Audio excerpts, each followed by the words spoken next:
Yes, hello learners. First of all, a very happy Diwali to all of you. I hope you're celebrating festival, and also very good evening to all of you. I hope you're having a good day overall, with correct festive vibes and along with the families and loved ones are spending the day. So today we are here to do the revision of the consumer equilibrium.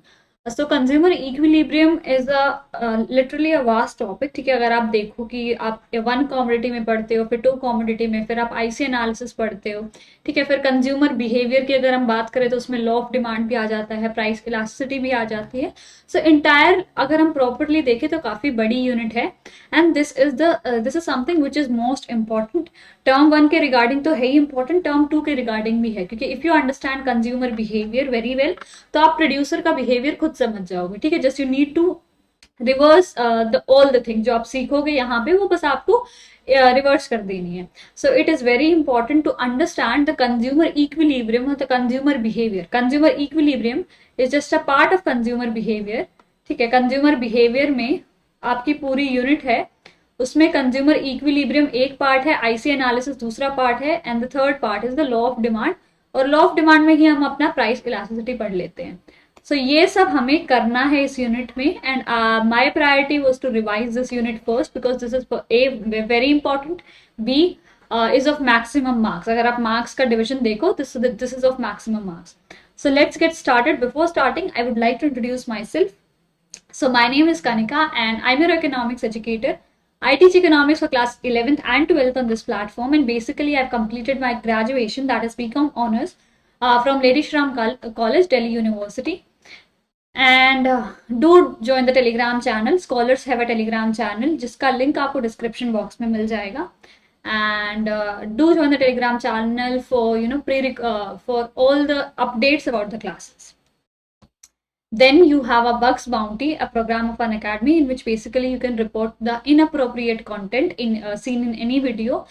You can report any video and claim your prize for that information. So you'll get the link for that as well in the description box. Now do check out the description box because it has some important links. Before starting, this is a pre-recorded video. Okay, this is a pre-recorded video, as you must have known by now. Here is a thing. If you want to connect with me, or I don't think it is a time of Diwali, so I'll be able to. But if you're still watching this at live, ठीक है, आप फिर भी premiere देख रहे हो दिवाली के time पे, then I will be connected through comment section. ठीक है, I'll just check in 10-15 minutes एक बार कि क्या comments वगैरह कुछ आ रहे हैं नहीं आ रहे. So if you have any doubts, drop them in the comment section, और live हट जाए, प्रीमियर हो जाए वीडियो, उसके बाद या तो नीचे कमेंट कर देना. ठीक है, I'll answer to those. Now what all we are going to cover in this video, as we have discussed the basically the agenda is to cover the consumer equilibrium. उसमें हम कहाँ से शुरू करेंगे, हम समझेंगे यूटिलिटी क्या होता है. दो मेजर्स होते हैं सेटिस्फैक्शन को मेजर करने के लिए. टोटल यूटिलिटी क्या होता है, marginal utility, law of DMU and consumer equilibrium in one commodity and in the two commodities, and last में limitations of the utility analysis. ठीक है, ये सारी चीजें हमें करनी है. So I'll try to do them. I think हो जाएगा, since revision है. I won't go into too much detail. So we'll quickly cover all of these topics in 1 hour only. So first is, what is utility? Utility क्या होता है? In simple words, utility is satisfaction. ठीक है, utility होता है satisfaction. For example, you are having a cup of tea or you are having a pizza. ठीक है, एक स्लाइस ऑफ पिज्जा खा रहे हो आप, तो उससे आपको कितनी सेटिस्फैक्शन मिल रही है, उसको हम क्या बोलते हैं, कितनी यूटिलिटी मिल रही है आपको. और यूटिलिटी को किस में मेजर किया जाता है, यूटिल्स में. Utils is a unit. जैसे आपकी डिस्टेंस को किलोमीटर्स में मेजर किया जाता है, टाइम को आवर्स मिनट्स में मेजर किया जाता है, ऐसे ही यूटिलिटी को यूटिल्स में मेजर किया जाता है. ठीक है, यूटिल्स, UTILS, कि आप मेरे को 5 यूटिल्स ऑफ सेटिस्फैक्शन मिली, मेरे को 10 यूटिल ऑफ सेटिस्फैक्शन मिली, all of that. So utility is the want satisfying power of a commodity, कि एक कमोडिटी आपको कितना सेटिस्फाई कर देती है, कि 5 यूनिट देती है आपको सेटिस्फैक्शन या 10 यूनिट देती है. It is the measure of satisfaction an individual gets from the consumption of the commodity और द कमोडिटीज. वेरियस कमोडिटी भी हो सकता है, and you get utility from having any cup of tea or fruit. ठीक है, so this is about utility. If one take away from this utility part is the satisfaction derived from the commodity is the utility and it is measured in the utils. दो चीजें आपको समझनी है. First, utility is equal to satisfaction and second thing is utility is measured in utils. ये दो चीजें आपको समझनी है. So I hope the concept of utility is clear to everyone. Now there are two measures. ठीक है, दो तरीके हैं यूटिलिटी को मेजर करने के लिए. एक कार्डिनल अप्रोच है आपकी एंड एक ऑर्डिनल अप्रोच है. ठीक है, दो अलग अलग स्कूल ऑफ थॉट है. Cardinal approach was given by Marshall. ठीक है, मार्शल ने कार्डिनल अप्रोच दी थी. उसमें क्या था, उसमें ही बिलीव्ड कि हम जो भी सेटिस्फैक्शन मिलती है कम्युनिटी से उसको नंबर्स में मेजर कर सकते हैं. For example, I am having one chapati. ठीक है, तो मेरे को एक चपाती से फॉर एग्जाम्पल 5 यूटिल सेटिस्फैक्शन मिलती है. सो दैट इज कि नंबर्स में मैं बता सकती हूँ, एब्सोल्यूट नंबर्स में, कि मेरे को एक एप्पल खाने से कितनी सेटिस्फैक्शन मिलेगी, एक चॉकलेट खाने से कितनी सेटिस्फैक्शन मिलेगी. I can measure that. So that is the cardinal approach where the utility can be measured in the numbers और cardinal numbers इनको हम बोलते हैं. It was given by the Marshall. ठीक है, दो चीजें याद रखनी है. It was given by Marshall. Since MCQ है तो पूछ सकते हैं. और दूसरा इसमें आप utility can be measured in numbers. Can be measured in numbers. Now the second approach was given by Hicks. ठीक है, it was given by Hicks, which says the second approach says कि utility cannot be measured in numbers. ठीक है, it can just be ranked as high or low, and the utility from various commodities can be compared. What does that mean? For example, you're having a chocolate and you're having a cold drink. ठीक है, सो आपको दोनों से कितनी satisfaction मिलती है absolute numbers में आप नहीं बता सकते. आप बस इतना बता सकते हो कि I like chocolate more than cold drink. ठीक है, मुझे यहाँ से हाई सेटिस्फैक्शन मिल रही है, मुझे यहाँ से लो सेटिस्फैक्शन मिल रही है. आप हाई लो में बता सकते हो या आप ऑर्डर वाइज बता सकते हो कि मुझे इससे ज्यादा सेटिस्फैक्शन मिल रही है, मुझे इससे कम सेटिस्फैक्शन मिल रही है, और वाइस वर्सा. ठीक है, तो इसका ordinal approach was given bye Hicks and it says the utility can not be measured in absolute numbers, or satisfaction derived from a commodity cannot be measured in the absolute number. It can just be ranked as high or low, and various commodities can be compared. वो उनको compare कर सकते हैं, absolutely mark नहीं कर सकते. So that is the second approach, which is ordinal measure. Now the total utility. What is the total utility? We have to understand the two concepts: the total utility concept and the marginal utility concept. Total utility क्या होता है? Sum total of the utility derived from the consumption of all the units of a commodity. जितनी भी units हमने consume करी है उन सब को मिला के हमें जो सेटिस्फैक्शन मिलती है. For example, you can see the table here. आपने एक यूनिट कंज्यूम किया, आपको 50 सेटिस्फैक्शन मिली. आपने 2 यूनिट्स कंज्यूम करी, आपको 90 सेटिस्फैक्शन मिली. आपने 3 यूनिट्स कंज्यूम करी, आपको 120 सेटिस्फैक्शन मिली. तो ये क्या है? Total satisfaction. ये थर्ड यूनिट की सेटिस्फैक्शन नहीं है, ये तीनों यूनिट को मिला के आपको 120 सेटिस्फैक्शन मिली है. That is very very important difference to understand कि जो 2 के साथ में लिखी हुई है द 90 यूटिल्स ऑफ सेटिस्फैक्शन, वो सिर्फ 2 की वजह से नहीं मिली है, वो 1 और 2 दो कॉमोडिटीज को खाने से मिली है. वो सेकंड के लिए नहीं है. That is addition of 1 and 2. सिमिलरली जो 5 में लिखी हुई है वो 1 + 2 + 3 + 4 + 5 सबकी सेटिस्फैक्शन है. तो टोटल 5 यूनिट्स खाने से हमें 150 satisfaction मिली है.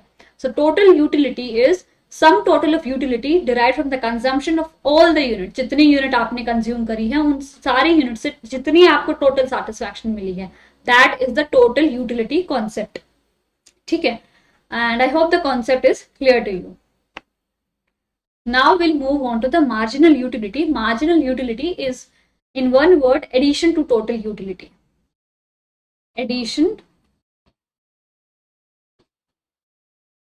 To total utility. ठीक है, एडिशन टू टोटल यूटिलिटी मतलब क्या है कि आपने एक यूनिट खाई, आपको 50 सेटिस्फैक्शन मिली. आपने 2 यूनिट खाई, आपको टोटल 90 सेटिस्फैक्शन मिली. बट आपको दूसरी यूनिट खाने से कितनी सेटिस्फैक्शन मिली? 40. So this is an addition to total utility. आपकी 58 plus 40 would be 90, 90 plus 30 would be 120, 120 plus 20 would be 40.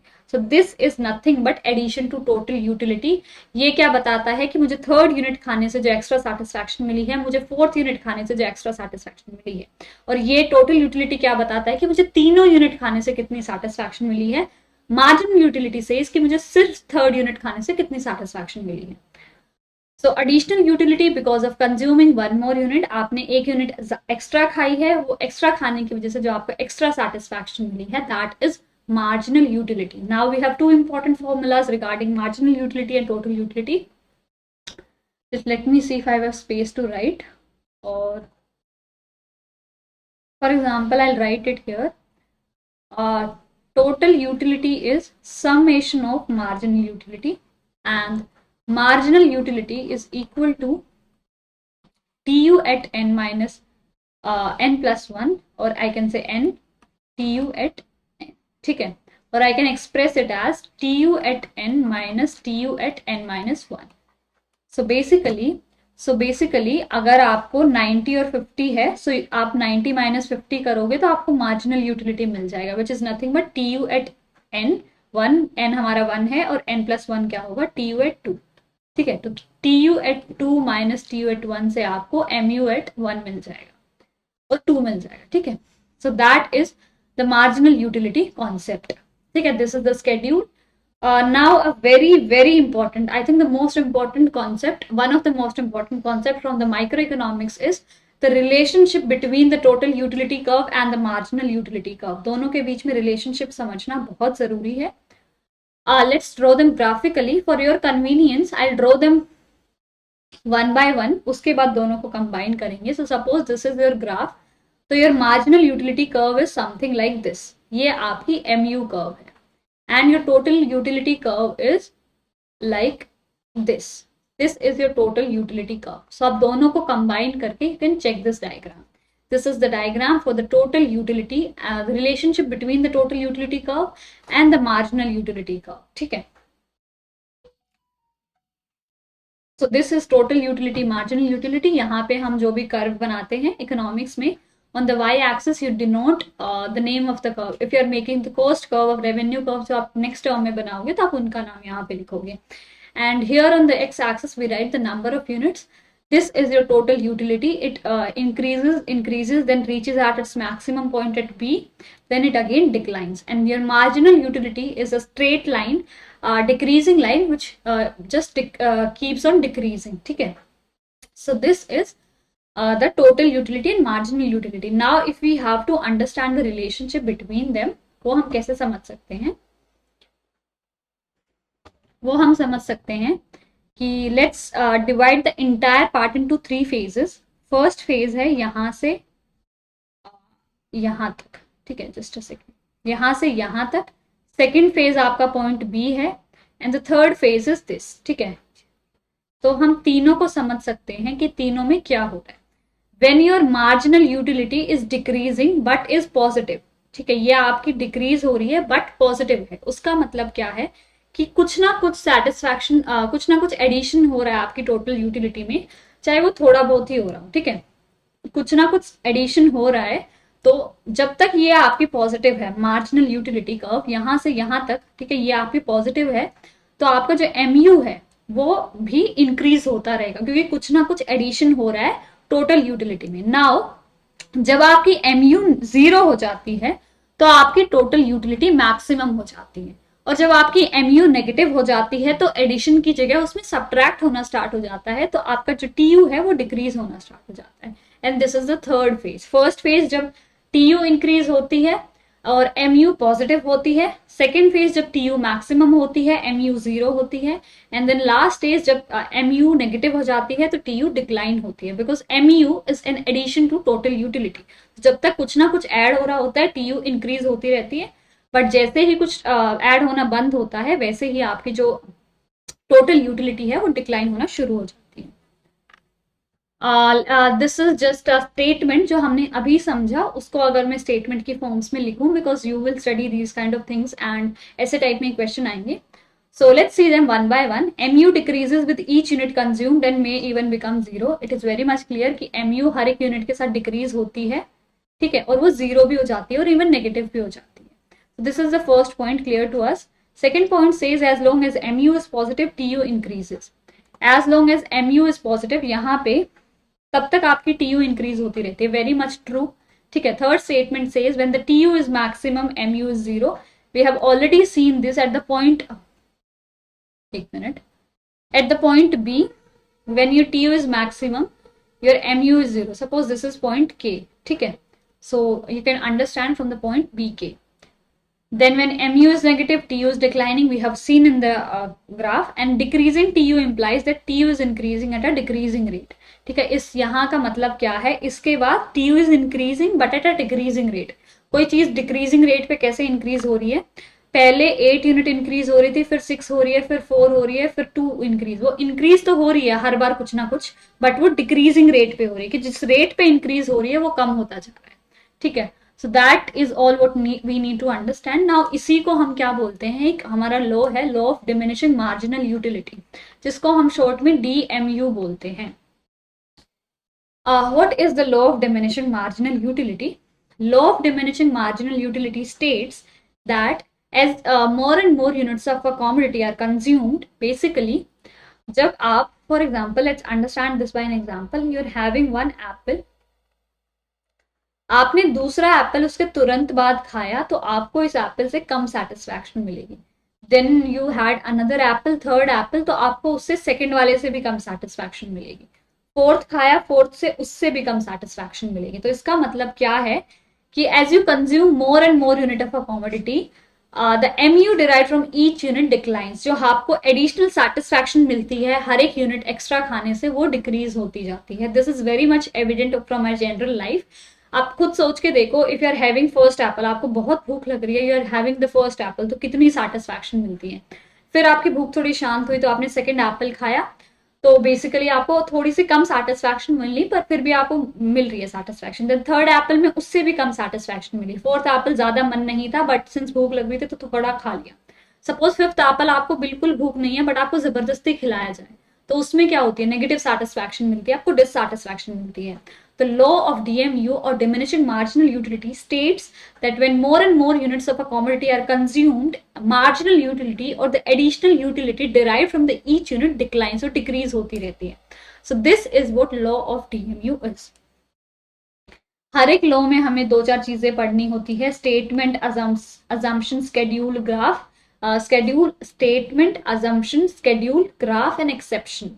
ठीक है. उनमें कुछ प्लस माइनस हो सकता है, बट ये जनरल गाइडलाइन है. जो भी हम लॉ पढ़ते हैं इकोनॉमिक्स में, उनमें ये सारी चीजें पढ़नी होती है. ठीक है. क्या क्या पढ़ना होता है, स्टेटमेंट, ठीक है. देन अजम्पशन, क्या हमने अजम्पशन ली है, since economics is not a perfect science, तो आपको कुछ ना कुछ अजम्पशन लेनी पड़ेगी. Then you have the graphical part, और जिसको हम डायग्रामेटिक रिप्रेजेंटेशन भी बोलते हैं. Then we have the schedule, जिसको हम टैबुलर रिप्रेजेंटेशन भी बोलते हैं. And lastly we study exception. ठीक है. कुछ एक्सेप्शन है क्या हमारे लॉ के. So now the law of DMU के ये हमारा स्टेटमेंट था. This is our assumptions. Assumption क्या है कि only standard units are consumed. मतलब अगर जब आप एप्पल की बात कर रहे हो, तो क्या आप सिर्फ एक एप्पल का छोटा सा स्लाइस खा के नहीं बोल सकते. You have to consume the standard unit. आपने एक एप्पल खाया, फिर दूसरा खाया. Second is the continuous consumption, कि आप ऐसा नहीं कर सकते कि एक एप्पल आपने सुबह खाया, फिर एक दोपहर में खाया, फिर एक अगले दिन खाया, तो वो लॉ ऑफ DMU अप्लाई नहीं होगा, क्योंकि जब तक आपकी जो सेटिस्फैक्शन मिली थी वो कम हो जाएगी, दोबारा आपको भूख लग जाएगी. तो यहाँ पे क्या बात हो रही है कि आपने एक एप्पल खाया, उसके तुरंत बाद आपने दूसरा एप्पल खाया. So I hope your understanding what does that mean, कि कॉन्टिन्यूस कंजम्पशन है. ठीक है. Now we are done with law of DMU, statement and assumption. इसमें ग्राफ, स्केड्यूल, ग्राफ आपका वही होगा. So I am not repeating it again. जो TU-MU का जो ग्राफ देखा था, this is the graph of law of DMU as well. ये आपका लॉ ऑफ DMU का भी ग्राफ है. ठीक है. And so I want repeat it for you.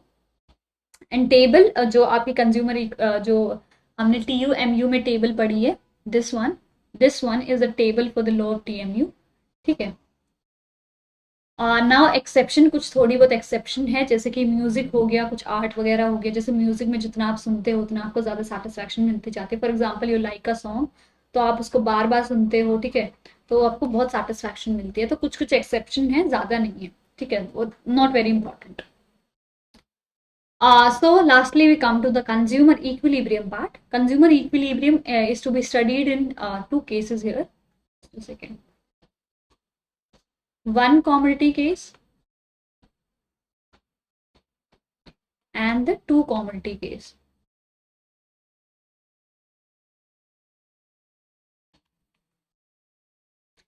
One commodity case में क्या है कि आपका जो कंज्यूमर है is spending the entire income, his entire income only on one commodity. Two commodity में क्या है, his spending his entire income on the two commodities. Two commodities में you can have the utility analysis and the IC analysis. Today we won't do the IC analysis, हम नहीं करेंगे आज हम सिर्फ जो यूटिलिटी वाला पार्ट है वही करेंगे, ठीक है। Because I want to over I don't want to overwhelm you with the information, ठीक है, और क्लास भी बहुत लंबी हो जाएगी। So what is the consumer equilibrium? As I've already talked about कि equilibrium कहाँ से आया है। This is the word from Libra root, ठीक है, Libra आपकी रूट है, उसका मतलब होता है बैलेंस, वहां से आपका वर्ड बना है इक्विलिब्रियम, ठीक है। इक्विलिब्रियम का मतलब होता है स्टेट ऑफ बैलेंस। एक कंज्यूमर एक स्टेट ऑफ बैलेंस में होता है, मतलब वो स्टेट ऑफ मैक्सिमम सेटिस्फैक्शन होता है, वो वहां से कहीं नहीं जाएगा, वो एक स्टेट ऑफ बैलेंस में होता है। सो पॉइंट और स्टेज ऑफ मैक्सिमम सेटिस्फैक्शन वो बैलेंस में कब होगा, जब उसको मैक्सिमम सेटिस्फैक्शन मिलेगी। जब एक कंज्यूमर को मैक्सिमम सेटिस्फैक्शन मिल जाएगी तब वो कहीं और नहीं जाना चाहेगा, he will be in the state of equilibrium, ठीक है। सो द पॉइंट और the stage of the maximum satisfaction is known as consumer equilibrium. Now, a consumer is in equilibrium when given his income and the market prices, he plans his expenditure in such a manner that he maximizes his total satisfaction. ठीक है, given his income, उसकी income और market prices को देखते हुए वो उस तरीके से अपनी इनकम को खर्च करता है, ठीक है, कि उसको मैक्सिमम सेटिस्फैक्शन मिल रही है जिस तरीके से वो खर्च कर रहा है। And any change from the point of equilibrium will lead to fall in the satisfaction, obviously because there is only one point, ठीक है, सिर्फ एक ऐसा पॉइंट है जहां पे उसको मैक्सिमम सेटिस्फैक्शन मिलेगी, उसके अलावा वो अगर वहां से हिला या कहीं और गया तो उसकी सेटिस्फैक्शन कम हो जाएगी। सो 3 points, the point of maximum satisfaction, he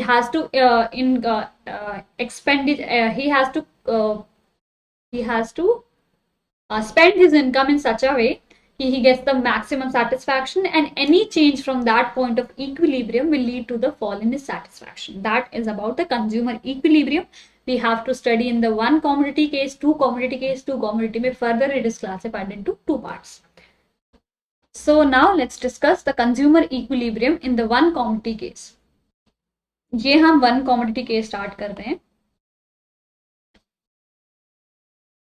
इसमें हमारी assumption क्या है, assumption है that the consumer is spending his entire income upon one good only. consumer अपनी पूरी इनकम सिर्फ एक गुड पे खर्च कर रहा है, ठीक है, वो उससे बाहर कुछ नहीं खरीद रहा।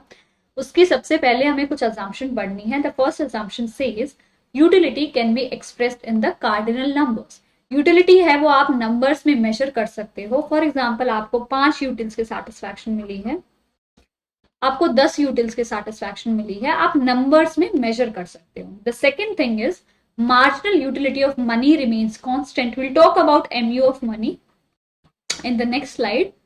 MU of money is nothing but the worth of money, ठीक है, we'll talk about that, but that is the constant. Third is the law of diminishing marginal utility. The law of DMU जो हमने अभी पढ़ा, that holds good because जब तक वो law अगर मतलब सही से होल्ड नहीं करेगा, और I can say if we don't take this assumption, तो हमारा कंज्यूमर कभी भी इक्विलिब्रियम में नहीं होगा। क्यों नहीं होगा, जब तक आपने फॉर एग्जांपल आपने एक एप्पल खाया, दूसरे एप्पल से सपोज आपको कम की जगह ज्यादा सेटिस्फैक्शन मिल गया, तो आप हमेशा खाते ही रहोगे, कभी भी आपको सेटिस्फैक्शन नहीं मिलेगा। So law of DMU has to apply ताकि कंज्यूमर इक्विलिब्रियम में हो सके। And the fourth assumption is the consumer is rational. आपका कंज्यूमर रैशनल है, वो अपना प्रॉफिट मैक्सिमाइज करना चाहता है। So these are the 4 assumption. Now we'll take a just 30-second break, then we'll resume. Since I will continue to go on because I'm not getting interrupted by your comments or anything, so I just want to take a 30 seconds break.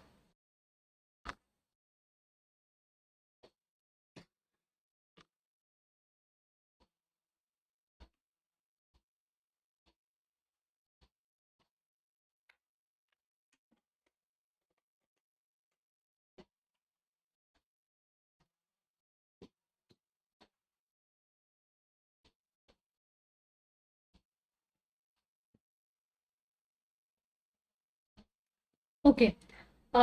So assumption, we are done with the assumption of consumer equilibrium. Now we'll see what is the marginal utility of money, or I can write it as want satisfying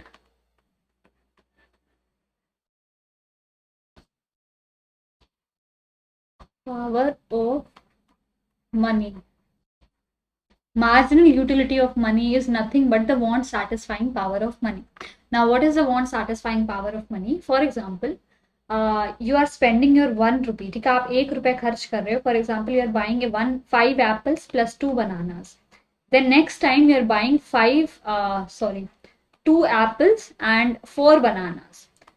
ठीक है, तो आपको दोनों से equal satisfaction मिलनी चाहिए. जो आपको सेटिस्फैक्शन मिल रही है दोनों से वो इक्वल होनी चाहिए. उसका मतलब क्या है कि आप इस 1 रुपए को किसी भी तरीके से खर्च करो, जो 1 रुपए से आपको सेटिस्फैक्शन मिलती है, आप किसी भी गुड पे खर्च करोगे वो आपको उतनी ही मिलेगी. So that is in other words the marginal utility. 1 रुपए आपको कितनी सेटिस्फैक्शन देता है वो हमेशा कांस्टेंट रहेगा. This is the assumption of the consumer equilibrium. Marginal utility का मतलब क्या होता है कि एक रुपए आपको कितनी सेटिस्फैक्शन दे सकता है. The want satisfying power of the money.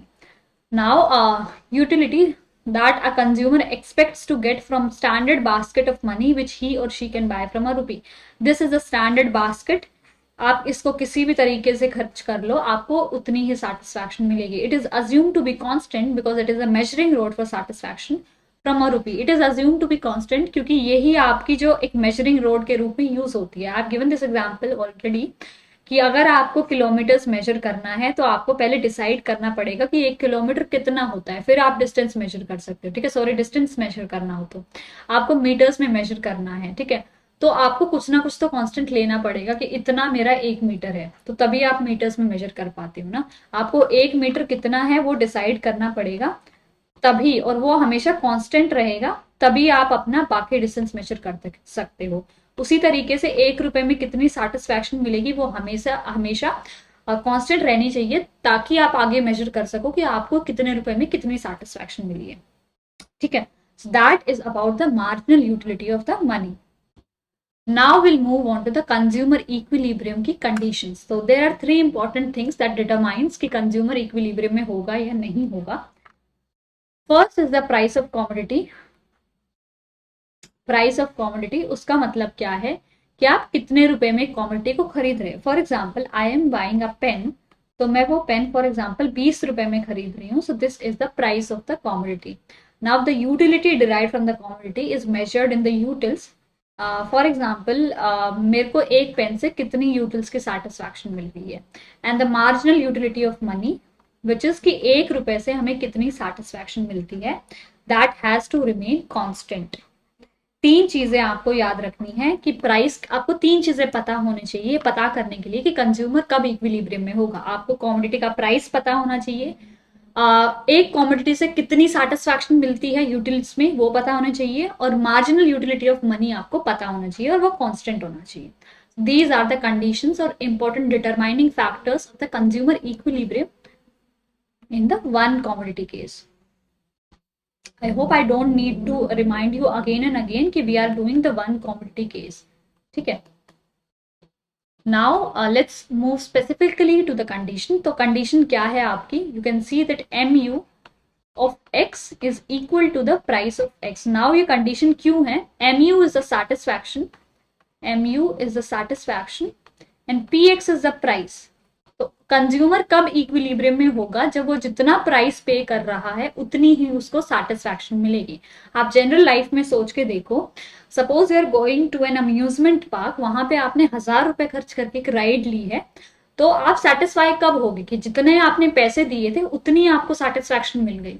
ठीक है, तभी आप सेटिस्फाई होगे बेसिकली। जब हम बोलते हैं कि पैसा वसूल हो गया, that is when we are the most satisfied.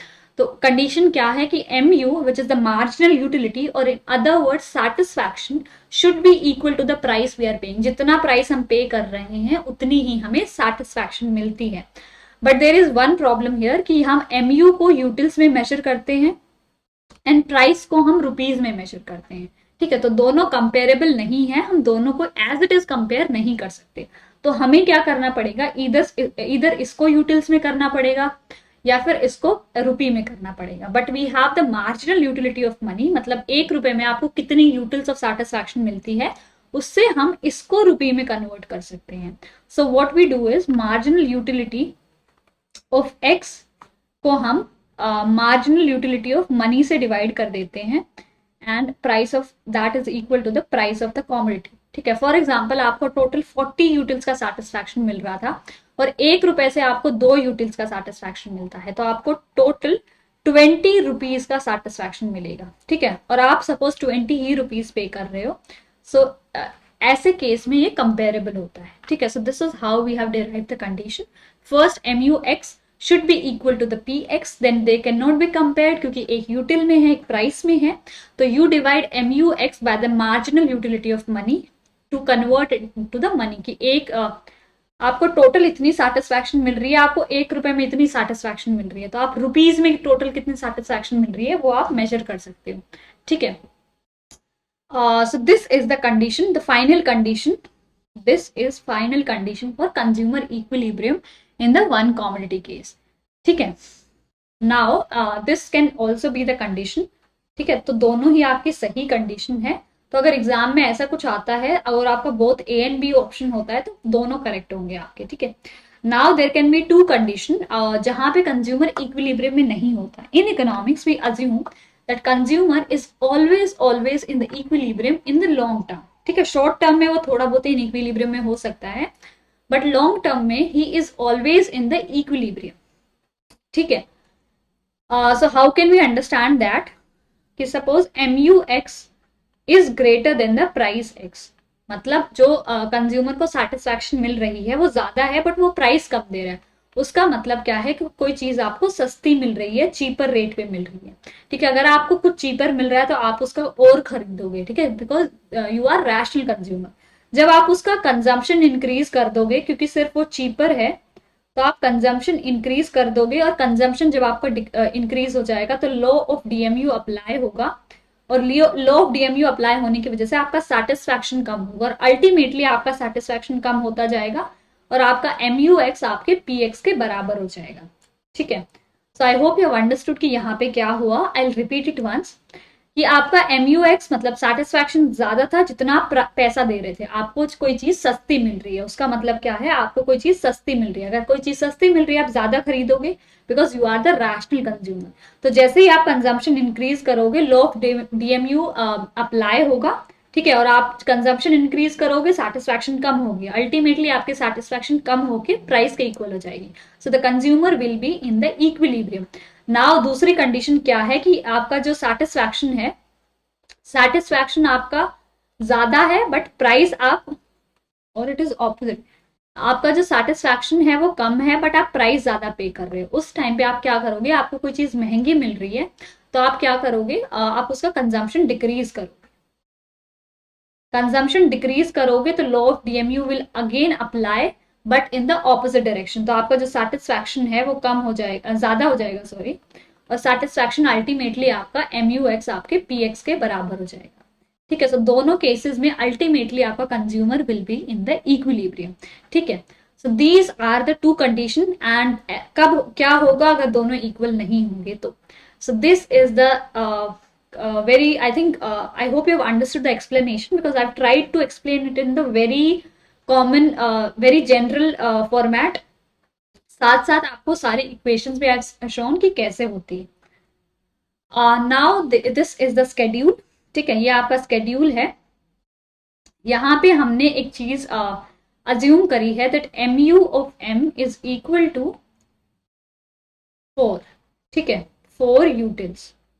1 रुपए में आपको 4 यूटिल्स की सेटिस्फैक्शन मिल रही है। ठीक है, 1 रुपए में आपको 4 यूटिल्स की सेटिस्फैक्शन मिल रही है। So you have this price of x which is constant, ठीक है, ये आपका 4 ही है। देन ये आपकी MU है बट ये यूटिल्स में है, ठीक है। तो आप क्या करोगे, हर एक यूटिल को MU ऑफ मनी से डिवाइड करोगे विच इज 4, ठीक है। तो आपकी जो MU है वो रुपीज में आ जाएगी इस कॉलम में। सो यू कैन सी कि this is MU in rupees and now ये दोनों कंपेरेबल है। So can anybody tell me कि अब यहाँ पे कंज्यूमर कौन से पॉइंट पे इक्विलिब्रियम में होगा? कंज्यूमर कहाँ पे होगा? यहाँ पे 4 यूनिट की सेटिस्फैक्शन मिल रही है, यहाँ पे भी 4 रुपए आप खर्च कर रहे हो, 4 रुपए की सेटिस्फैक्शन मिल रही है, 4 रुपए ही आप खर्च कर रहे हो। तो at the point 3 and when he will B consuming third unit, तो वो सेटिस्फैक्शन मिल जाएगी, वो इक्विलिब्रियम में आ जाएगा, ठीक है। So I hope you have understood कि हमने यहाँ पे डिवाइड क्यों किया, because that is the most important thing जो यहाँ पे अंडरस्टैंड करनी है आपको। Now I don't think there is anything else to explain in this. You just need to know कि 1 रुपए में 4 यूटिल सेटिस्फैक्शन मिलते हैं, ठीक है। ये कैसे आया है? अगर एक 4 यूटिल सेटिस्फैक्शन के लिए आपको 1 रुपए देना पड़ता है, तो एक के लिए 1/4 देना पड़ेगा, unitary method if you don't understand. तो 20 के लिए आपको 1/4 into 20 and that would be 5 rupees basically, ठीक है, जो आपका यहाँ पे आया है। So I hope you have understood this. Now I move on to the graphical part of it. हमने देखा था जो हमारा PX था वो कांस्टेंट था, अगर आप यहाँ पे नजर डालो तो it is 4 in all the cases, ठीक है। सो जो हमारी PX की लाइन है that is parallel to X axis. जो आपका ये 4 है यहाँ पे, दिस इज योर प्राइस। और जो आपकी मार्जिनल यूटिलिटी है, आपने अभी देखे थे TUMU में कि that is a constant line sloping downward, तो वो आपकी कांस्टेंट लाइन है स्लोपिंग डाउनवर्ड्स, और वो जहां पे प्राइस के इक्वल हो जाती है, और इन अदर वर्ड्स जो जहां पे भी प्राइस को और वो मीट हो जाते हैं, मिल जाते हैं दोनों, सो that is the point of equilibrium, ठीक है। और ये आपका पॉइंट ऑफ इक्विलिब्रियम है, और इसके कॉरेस्पॉन्डिंग जो क्वांटिटी है, फॉर एग्जाम्पल हमारे केस में 3 थी, सो this is the point of equilibrium of the consumer. This is your MU, this is your price which is constant, जहां पे दोनों मिलते हैं वहां पे इक्विलिब्रियम है, और वहां की जो कॉरेस्पॉन्डिंग क्वांटिटी है that is the quantity of equilibrium, ठीक है। This is the price of equilibrium, जो कॉरेस्पॉन्डिंग प्राइस है। एंड यहाँ पे तो आपका MUX is equal to PX है। इसके ऊपर कौन से केसेस हैं? MUX is greater than PX। इसके नीचे कौन से केसेस हैं? MUX is smaller than PX. We have talked about both of these cases कि अगर कंज्यूमर इक्विलिब्रियम में नहीं है तो क्या होगा। कंज्यूमर अगर इक्विलिब्रियम में नहीं है तो उसकी सेटिस्फैक्शन कम होती जाएगी और वो इस कर्व पे नीचे की तरफ मूव करेगा। अगर वो यहाँ पे है तो उसकी सेटिस्फैक्शन इंक्रीज होगी क्योंकि वो कंजम्पशन डिक्रीज करेगा। सो वो ऊपर की तरफ मूव करके अल्टीमेटली कंज्यूमर इसी पॉइंट पे आके रुकेगा, ठीक है। So ultimately the consumer is going to be in the equilibrium. So I hope you have understood in the one commodity case. Now we'll move on to the two commodity case. I'll just take a quick 10 to 15 seconds break again. Just let me count how much minutes I have taught. So I think around 50 minutes.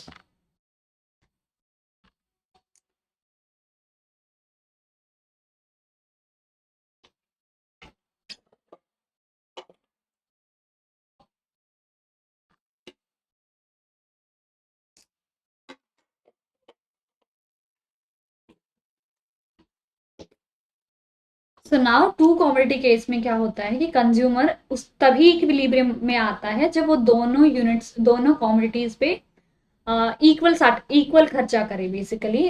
So how can we understand this कि first assumption is कि consumer अपनी जो total income है वो 2 units पे और 2 goods पे खर्च कर रहा है, और वो इस तरीके से खर्च कर रहा है कि दोनों पे उसको मैक्सिमम सेटिस्फैक्शन मिले.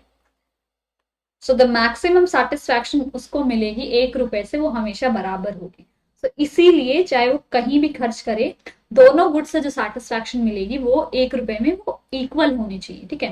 फॉर एग्जाम्पल आपको गुड एक्स से 1 रुपए में जो मैक्सिमम सेटिस्फैक्शन मिल सकती है वो 3 है, बट वी हैव अज्यूम्ड कि गुड जो MU है वो कांस्टेंट है, तो गुड वाई से भी आपको 3 ही सेटिस्फैक्शन मिलेगी, और दिस इज द मैक्सिमम और the equal satisfaction. So in case of two commodities, consumer will attain equilibrium only if they allocate their given income on the purchase of X and Y in such a way that per rupee satisfaction from both the products are equal. This is what we are saying कि 1 रुपए में उसको अगर 5 utils की maximum satisfaction मिलती है, तो चाहे वो इस 1 रुपए को गुड एक्स पे खर्च करे, वाई पे खर्च करे, ए पे खर्च करे, बी पे खर्च करे, सी पे खर्च करे, उसको इक्विलिब्रियम कब मिलेगा? जब उसको वो 5 यूटिल्स के सेटिस्फैक्शन मिलेगी। So that is why we say कि गुड एक्स और गुड वाई से जो पर यूनिट सेटिस्फैक्शन है, पर रुपी सेटिस्फैक्शन है, वो इक्वल होगी। The consumer gets the maximum TU, maximum total utility. Any changes in this combination, because we are talking about two goods, so we're talking about the combination. Any changes in this combination will reduce the total satisfaction of the consumer. Now the conditions of the consumer equilibrium. These are the conditions which you need to know.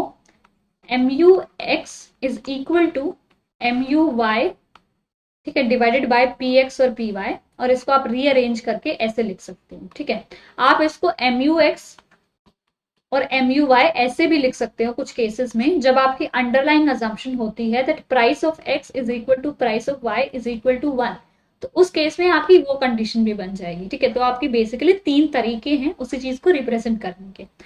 Now अब ये चीज कहाँ से आई, कैसे आई, ऐसे तो नहीं आ गई है। There is always some equation की वगैरह कहाँ से आती है, सो विल अंडरस्टैंड दैट कि कैसे आई है। So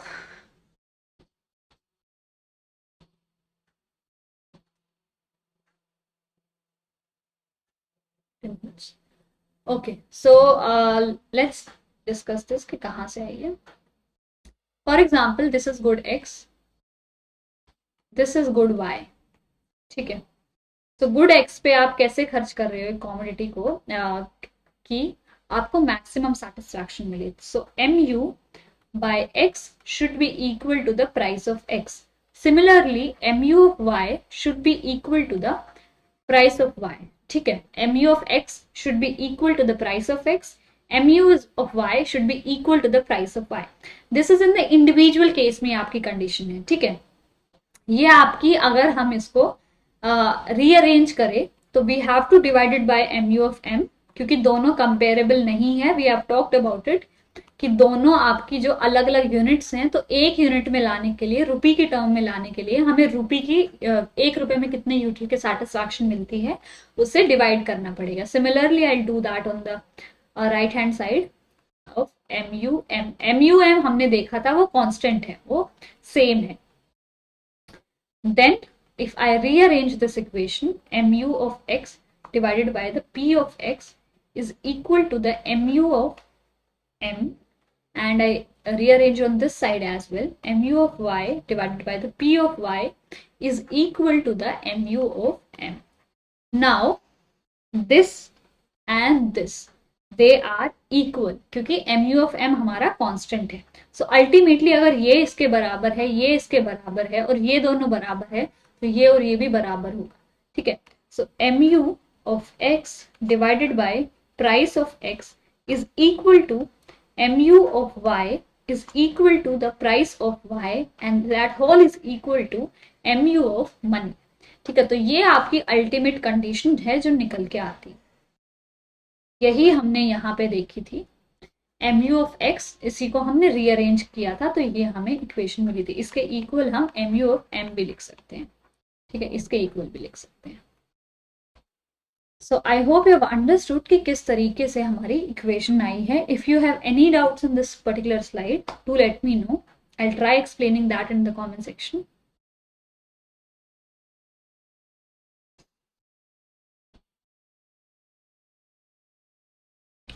okay, I don't think I need to explain anything else. I am just thinking कि कुछ और तो एक्सप्लेन नहीं करना है इस पार्ट में।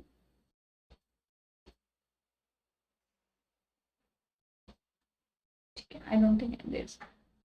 Now we have the schedule, which is the tabular representation. इसमें क्या है? There is an underlying assumption कि price of x is equal to the price of y and that whole is equal to 1. ये आपकी एक assumption है। ठीक है, तो you can ignore basically the price का पार्ट आप ignore कर सकते हो, और आप सिर्फ MUX और MUY को कंपेयर कर सकते हो।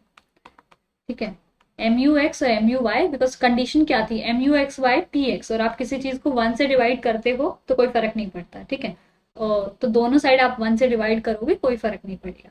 सो MUX should be equal to the MUY. ठीक है. सो यहाँ पे कहाँ कौन सा ऐसा केस है, कैन सी थर्ड वाले में you have the marginal utility of x, which is 15, is equal to the marginal utility of y, which is again 15. तो जब कंज्यूमर 3 यूनिट x की कंज्यूम करेगा और 3 ही यूनिट y की कंज्यूम करेगा, so at that point of time वो equilibrium में होगा. ठीक है. So I hope you have understood कि कब कंज्यूमर इक्विलिब्रियम में होगा. Now we'll understand the same thing graphically. हम इसी चीज को समझेंगे. So ये ग्राफ में क्या है, दिस इज जैसे अगर हम एक कम्युनिटी का डायग्राम बनाते हैं तो हम कैसे बनाते हैं, हमने ऐसे डायग्राम बनाया था. ठीक है. इफ यू रिमेंबर, जो हमने वन कम्युनिटी के केस में बनाया था, बट इसको हम ऐसे भी बना सकते हैं, कोई फर्क नहीं पड़ता. ठीक है. सो इन दोनों को, सपोज ये गुड x का है और ये गुड y का है, इन दोनों को जब आप कंबाइन कर देते हो, so you will get this diagram. ठीक है. ये आपका वन कम्युनिटी केस है, ये आपका वन कम्युनिटी केस है. दोनों को कंबाइन करके ये आपका थर्ड डायग्राम आता है जो दोनों को प्लस करता है. So basically this is your essentially x की यूनिट्स आपकी ऐसे मूव करती है, और ये आपका जो y की यूनिट्स है वो आपकी ऐसे मूव करती है. ठीक है. यहाँ से 1 2 3, और x की यूनिट आपकी ऐसे मूव करती है 1 2 3, और अल्टीमेटली दोनों की यहाँ पे 3 ही यूनिट्स हैं. ठीक है. So when the MU of x is equal to the marginal utility of y and दोनों are equal to the marginal utility of money. So that is the point of equilibrium, and a marginal utility of money is a constant line which is parallel to x axis, which means that MUM is always same or constant, जैसे हमारा वहां पे price of x था. So MUX divided by MUX by PX, MUY by PY, ये आपकी ये line है, ये लाइन है, और यहाँ पे both are equal and both are equal to the MUM. वो आपस में भी equal है और वो दोनों MUM के भी equal है. तो उस केस में the consumer would be in the equilibrium. corresponding quantity है. यहाँ पे coincidentally दोनों की 3 है, but you have to understand कि यहाँ पे scale अलग अलग है.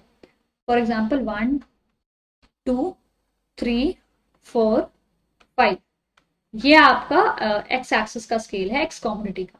आपकी y कम्युनिटी का स्केल है 1 2 3 4, suppose this is 5, this is 6. तो अगर आपका यहाँ पे इक्विलिब्रियम होता तो आप गुड x की 4 यूनिट कंज्यूम करते, गुड y की 6 करते. दोनों की अलग अलग भी आ सकती थी. ठीक है. एक ही पॉइंट पे, क्योंकि स्केल्स अलग अलग है. ठीक है. एक यहाँ से स्केल है, एक यहाँ से स्केल है, एक ऐसे स्केल है आपका और एक ऐसे स्केल है, बट यहाँ पे कोइंसिडेंटली दोनों की 3 है, तो दोनों स्केल में आपकी 3 है. So that is why you are consuming 3 units of each of the quantities. So I hope you have a clear understanding of this diagram, and I'll move on to the next topic now. We are done with the consumer equilibrium in both the cases. Now we have to just focus on the limitation. Limitation क्या थी? The very first or basic limitation was कि utility can be expressed in the cardinal numbers. मतलब utility को आप general life में सोच के देखो, आपने एक चपाती खाई, आप कभी एक चपाती खा के बोलते हो कि मुझे तो 10 यूटिल्स की सेटिस्फैक्शन मिल रही, लोग आपको पागल कहेंगे अगर आप ऐसा बोलना शुरू करोगे. So we don't do generally in the daily life. So utility can be expressed in the cardinal numbers. वो एक बहुत बड़ी assumption है और वही इसकी limitation है. उसकी वजह से हमारा IC analysis came into picture, which is indifference curve analysis. ठीक है. So I hope you have understood the entire chapter properly. ठीक है. And the revision video was just for you to just for you कि आपको एक बार सारे concept दोबारा से ध्यान में आ जाए, क्योंकि बहुत टाइम हो जाता है पढ़े हुए तो आप भूलना स्टार्ट हो जाते हैं. ठीक है. And so let's see Unacademy's plus subscription features. You get to learn live from the comfort of your home. You don't need to go anywhere. You have unlimited access to all the courses. We're going to learn from the top educators on this platform. ठीक है. You have regular doubt clearing sessions which will immensely help you in understanding a topic clearly, and then answer writing sessions which will help you with the presentation parts of your answer. ठीक है. Then exhaustive coverage of syllabus. You are going to get every part of your syllabus covered from the educator. ठीक है. आपको कुछ भी syllabus छूटने वाला नहीं है. Then you have the correct mentorship and the guidance, all the study materials in the PDF format, various practice test and live test series. ठीक है, ये आपको बताएगी कि आपकी प्रिपरेशन एक्चुअली कितनी हुई है. ठीक है, जब तक आप टेस्ट दे के नहीं देखोगे आपको नहीं पता लगेगा कि आपकी प्रिपरेशन कितनी हुई है. Then you have access to all the batch courses. Then these are the prices of Unacademy's plus subscription. ये आपके एक्चुअल प्राइसेस हैं. फिर आपको एक 10% डिस्काउंट मिलता है. आपको एक एजुकेटर्स का कोड डालना पड़ता है -KAY10. वो यूज करके आपको 10% डिस्काउंट मिलता है. ये आपके डिस्काउंटेड प्राइसेस हैं on the right hand side. So it has different modules, 6 month, 9 month, 12 months, 24 months तक. You can choose whichever one you want. बस 24 months में you have more saving upon your money, क्योंकि price per month आपका कम हो जाता है. Then you have Unacademy's iconic subscription features. Iconic is an extended version of Plus. इसमें Plus के सारे benefits मिलते हैं, उसके साथ साथ कुछ extra benefits मिलते हैं. We'll see those क्या है. You are going to get a personal mentor. You have the live doubt clearing sessions. Class में ही आप डाउट्स वगैरह पूछ सकते हो. You have a weekly report card. So basically you get the detailed analysis कि आपने previous week में कैसी performance करी है. Your parents can also connect. You have a study planner and all the benefits of the Unacademy's Plus subscription. ठीक है, आपको study planner help कैसे करेगा, plan out कर सकते हो, and you can declutter your mind as well as you can stay consistent. ठीक है, और साथ साथ में सारे प्लस के benefits. Then these are the prices of Unacademy's iconic subscription. Again, there are different modules. You can choose whichever one you want. And the price per month is least in the case when you buy a subscription for the longer period of time. And these are again the discounted prices after using the code. ठीक है, ये आपको 10% का discount मिल जाता है. आप कोई भी एजुकेटर का कोड यूज करो. ठीक है, you'll get the code in the description box as well. Then you have the steps to join the quiz. Unacademy app पे आप कैसे क्विज ज्वाइन इन कर सकते हो. Although I hope अभी तक सबको समझ में आ गया है. I have been repeating this enough, but since we have to do, so you have to search for the Unacademy's learning app. You have to download the app, login वगैरह, गोल वगैरह choose करना है, ये सब करना है आपको. Then you have to go to label test at the bottom of the screen. You have to join the quiz, enter code करना है. ठीक है, and I hope your today's generation is savvy enough कि आप सब खुद भी कर सकते हो एक बार आपको थोड़ा सा आइडिया आ जाए तो. So if you don't do follow these steps, very simple steps. Now we have Unacademy's free special classes features. These are the classes जो आपकी ऐप पे क्लासेस होती हैं बट वो पेड नहीं होती है. Unacademy ऐप पे काफी फ्री क्लासेस भी होती हैं. These are the free special classes which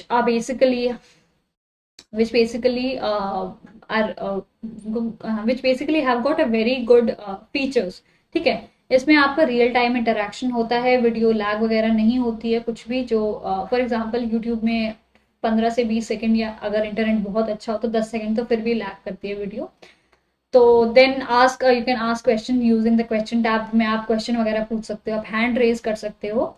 and live pole option होते हैं. पोल ऑप्शन के बाद you have the leader board. You can complete with your friends. Basically free है तो do check those out. Lastly, if you are watching this video premiere in Diwali ke time pe, very thank you for joining in. If you are watching this afterwards, thank you for watching the video. Do subscribe to the channel if you have not already subscribed. Like the video and share the video, and I'll come up with the more revision video regarding micro and statistics, both of them. And I'll take the leave now.